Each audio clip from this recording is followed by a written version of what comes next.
Assalamualaikum warahmatullahi wabarakatuh. Waalaikumsalam warahmatullahi wabarakatuh. Gimana kabarnya anak-anak? Baik Ibu, sehat. Alhamdulillah. Di sini ketua kelasnya siapa? Saya Bu. Mbak, tolong dipersiapkan ya Mbak ya doanya. Ya Bu. Baik, sebelum pelajaran dimulai, mari kita berdoa menurut keyakinan masing-masing. Berdoa dimulai. Berdoa selesai. Sebelum masuk pembelajaran, Ibu absen terlebih dahulu ya. Aisyah, Aisyah melangkah dia Bu. Galau dia Bu. Eva, Adela, Indri, masuk semua ya? Ya Bu. Alhamdulillah masuk semua. Sebelum memasuki pembelajaran, apakah masih ada yang ingat pembelajaran minggu kemarin? Masih. Iya Mbak, bisa disebutkan apa? Pokok permasalahan ekonomi. Ya. Mbak, contoh bisa disebutkan contohnya? Contohnya seperti kelemahan daya saing pada pembeli. Nah, di situ biasanya dalam melaksanakan kegiatan ekonomi dalam bisnis akan sering mengalami permasalahan ekonomi. Perusahaan yang tidak mampu bersaing dengan perusahaan lain akan mengalami penurunan bisnis. Nah, hal ini terutama juga bagi pesaing perusahaan yang berada di luar negeri. Dengan adanya kesamaan produk, konsumen akan membandingkan keunggulan antara produk satu dengan produk yang lain. Ya benar. Ya Mbak, terima kasih. Jadi materi hari ini Ibu akan menjelaskan tentang peran pelaku kegiatan ekonomi.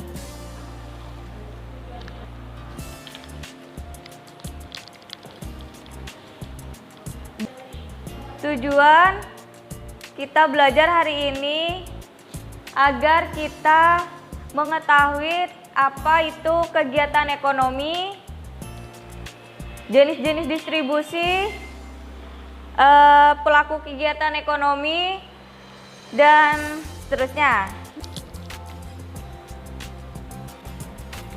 Motivasi kita belajar hari ini agar kalian paham materi hari ini, yaitu peran pelaku kegiatan ekonomi dan mengaplikasikannya di kehidupan sehari-hari. Sekarang kita masuk ke materi selanjutnya, yaitu kegiatan ekonomi ada 3. Yang pertama produksi, distribusi, dan konsumsi. Apakah ada yang tahu produksi itu apa? Produksi itu menciptakan. Ya betul. Produksi itu kegiatan menambah nilai guna suatu barang atau menciptakan barang baru untuk memenuhi kebutuhan manusia. Contohnya pabrik mobil. Selanjutnya distribusi. Distribusi yaitu penyaluran atau penyampaian barang dari produsen ke konsumen. Seperti ini dari pabrik, nanti di store ke dealer-dealer gitu tuh.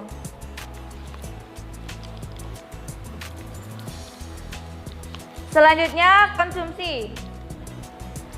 Konsumsi tindakan menghabiskan atau mengurangi manfaat suatu benda dalam memenuhi kebutuhan untuk memelihara kelangsungan hidupnya, yaitu seperti gambar yang ada di depan.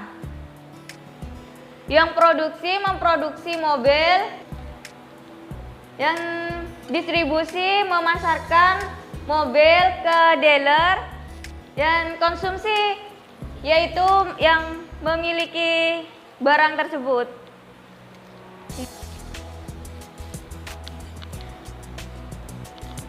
Selanjutnya jenis-jenis distribusi. Yang pertama, saluran distribusi langsung. Saluran ini mendistribusikan barang dan jasa secara langsung dan produsen ke konsumen. Misalkan tukang becak yang mengantarkan penumpangnya ke tempat tujuan. Selanjutnya saluran distribusi semi langsung, yaitu mendistribusikan barang dan jasanya melalui perantara, misalnya perusahaan batik menjual hasil penjualannya ke toko-toko busana. Selanjutnya saluran distribusi tidak langsung, yaitu saluran distribusi sangat panjang sehingga konsumen menerima barang dan jasa dari produsen melalui banyak pihak. Misalnya penjualan alat mandi seperti sabun, sikat gigi, alat mandi seperti itu, mendistribusikan ke setiap toko-toko. Selanjutnya perilaku konsumen dan produsen. Mbak Eva minta tolong dibacakan. Perilaku konsumen menjelaskan bagaimana cara seorang konsumen memilih suatu produk yang dipercayakan memberikan kepuasan maksimum dengan dibatasi oleh pendapatan dan harga barang. Untuk membahas teori perilaku konsumen dapat melalui dua pendekatan, yaitu pendekatan kardinal dan pendekatan ordinal. Terima kasih Mbak Eva. Saya akan menjelaskan apa itu pendekatan kardinal dan pendekatan ordinal. Pendekatan kardinal atau pendekatan nilai guna bisa disebut dengan utility, yaitu pendekatan yang menilai manfaat yang diberikan oleh suatu barang yang dikonsumsi dapat diukur secara kualitas atau jumlahnya. Sedangkan pendekatan ordinal, manfaat yang diperoleh konsumen tidak dapat dinyatakan secara kuantitatif atau tidak diukur. Namun, seseorang dapat mengekspresikan kepuasan layanan tersebut dengan sikap baik. Selanjutnya,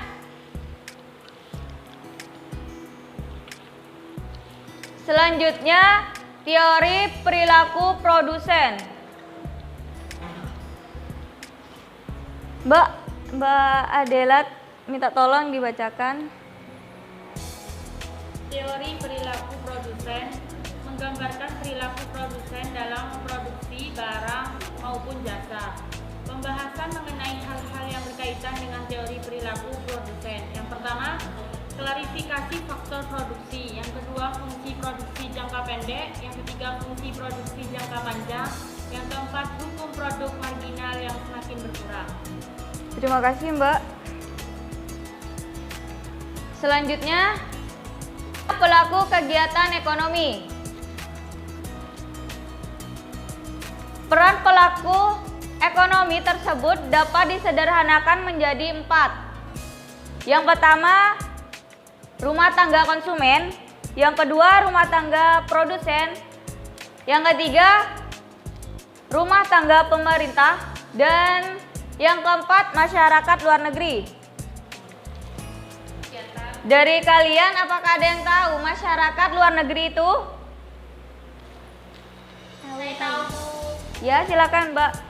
Jadi, peran masyarakat luar negeri yaitu kegiatan perekonomian yang dijalankan dengan masyarakat luar negeri menimbulkan arus barang dan jasa, yaitu ekspor dan impor, dan arus uang masuk dan keluar atau kurs pala. Benar ya, Bu? Ya, Mbak, terima kasih. Jawabannya bagus. Selanjutnya, arus lingkar kegiatan ekonomi. Di sini terdiri dari 3 arus lingkar kegiatan ekonomi. Yang pertama, circular flow diagram kegiatan ekonomi 2 sektor.